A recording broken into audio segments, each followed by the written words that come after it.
Good morning. How are you doing this morning? Welcome to the men's breakfast here at Christ United Methodist Church. Although this is not Christ United Methodist Church. But hopefully this will be the last time that we have to meet together virtually, that we'll be able to meet together in person. Next month is April, and the first Saturday of the month is the Saturday we always meet on at 8:30 in the morning.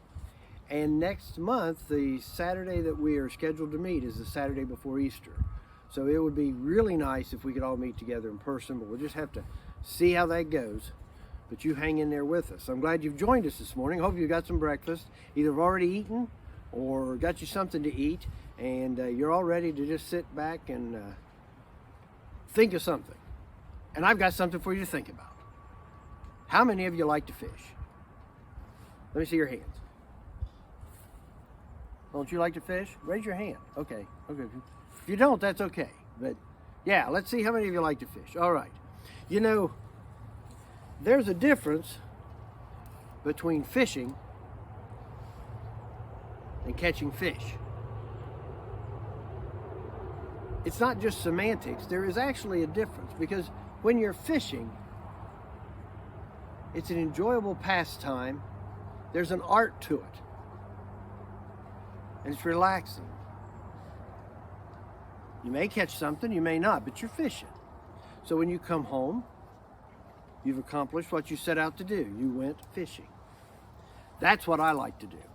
Now, there's catching fish, and that's entirely different. There's a lot of pressure on you about catching fish. You go out, you try to catch fish, you can't make them bite, so you work hard to catch fish. And sometimes you come home disappointed. So there's a difference between fishing and catching fish.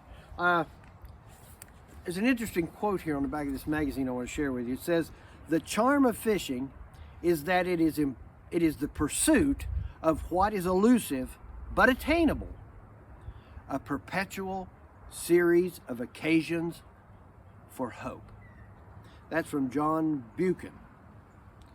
And I like that. Perpetual series of occasions for hope. Isn't that nice? I like that. So it's springtime now, and we're starting to get ready to get our gear out, get our tackle ready, trying to find those last few pieces of live bait that we left in a container somewhere in a piece of tackle, or in the tackle box, or in the garage. But anyway, I digress. Fishing's a great pastime, and so it's time to start getting ready. Spring's coming. It won't be long before it warms up, and when it does, we'll be able to go out and enjoy ourselves. But today I want to talk to you about a couple of fishermen. In the Gospel of Mark, Jesus meets up with a couple of fishermen. The Gospel of Mark's an interesting book, by the way, because it starts out not with the usual nativity story, the birth of Christ. It starts out at the beginning of Jesus' ministry. Right at the beginning. It just hits the ground running. This is how it starts. Talks about John the Baptist and what he's doing. And then here's Jesus walking after his temptation in the desert, walking along the Sea of Galilee. And the scripture says, "Now as he walked by the Sea of Galilee, he saw Simon and Andrew, his brother, casting a net into the sea, for they were fishers. And Jesus said unto them, Come after me, and I will make you become fishers of men. And straightway they forsook their nets, and they followed him. And then when he'd gone a little farther, he saw James, the son of Zebedee, and John his brother, who were also in the boat mending their nets. And straightway he called them, and they left their father Zebedee in the boat with the hired servants and went after him."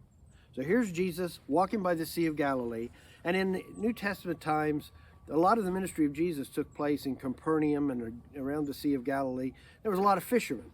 Fishing was an important vocation at the time. It was a way a lot of people made a living. And it wasn't a good area for agriculture, perhaps. No real If you didn't raise cattle or animals, fish was one of the mainstays of the diet. So here's Peter and his brother Andrew sitting there mending their nets, and here comes Jesus. Well, they were mending their nets. James and John were mending their nets. Simon and Andrew were fishing.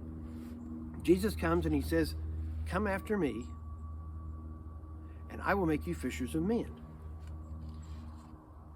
Well, they were fishermen, and they knew what it means to fish. Now, the way they fished, they went out to catch fish. It was a hard job. They'd go out at night, maybe fish all night, catch something, maybe not catch anything, and that was their livelihood. So when they came back, they were either happy or they were a little disgruntled because they didn't catch anything. And then they'd have to spend most of the day mending their nets, because if they got holes in them and they could lose fish, I mean, that's going to be revenue loss. So here they are mending their nets in the daytime. So it's a constant working around the clock almost. So they were that's the way fishermen were then. That's the way they worked. It wasn't an enjoyable art like I was talking about I do. This was a big job. And so when Jesus said, "Follow me and I'll make you fishers of men," they were thinking in their mind, this is going to be work. Fishing's a job. It's hard work. And these hard-working people were rough, crude, coarse. Don't you ever think that God can't use you because you're not the right kind of person. God uses everybody. And so Jesus picked these rough and rowdy fishermen and said, "Come after me. I'm going to teach you how to fish for men." Now there's 3 parts to that. One was come. He was saying, "Come." Remember, James and John, they forsook their nets and followed him. Simon and Andrew left their nets, left their boat, came and followed him.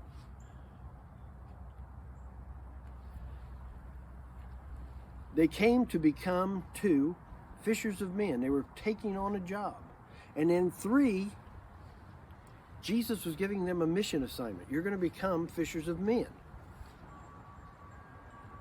That's just like he said, you're going to become fishers of men. Now here's the equipment. Let's go do it. Oh, you don't know how to use the equipment? You're not familiar with the lures? You're not familiar with the bait? You're not familiar with casting? Spend 3 years with me and I'll teach you how to be a fisher of men.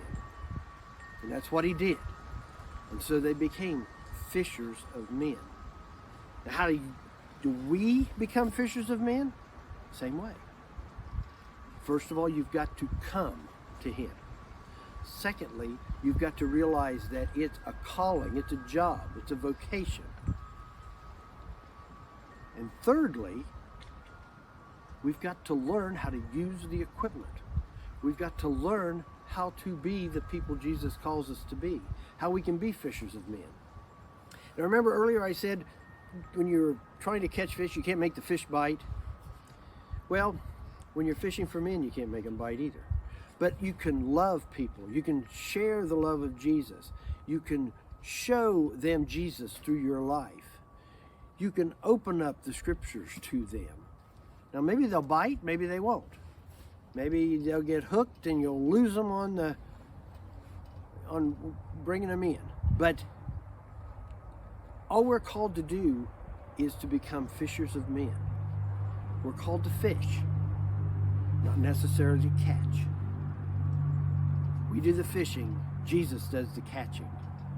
But he's relying on you and he's relying on me to become the fisherman that he needs to work in his world today.